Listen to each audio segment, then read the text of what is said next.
The U.S. military killed 5 alleged drug smugglers in strikes against 2 vessels in the Eastern Pacific Ocean.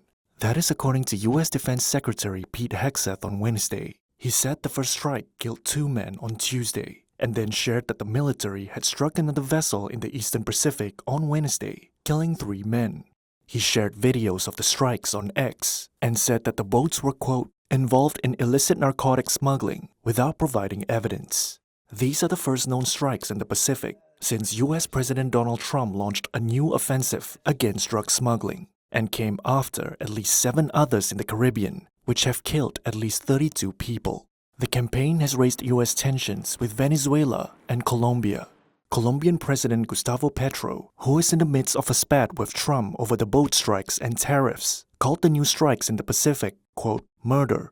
He added that the U.S. strategy, quote, breaks the norms of international law. Colombia's foreign ministry said in a separate statement that the U.S. must halt the attacks. When asked about the strike on Wednesday, Trump said his administration has the legal authority to conduct these operations and repeated plans for ground strikes, which would be an escalation. We have legal authority, right? We're allowed to do that.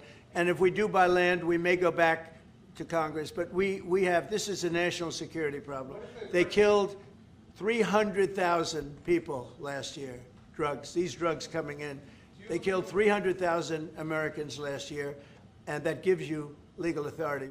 Legal experts have questioned why the U.S. military is carrying out these strikes when the Coast Guard is the main U.S. maritime law enforcement agency, and why other efforts to halt the shipments are not made before resorting to deadly strikes.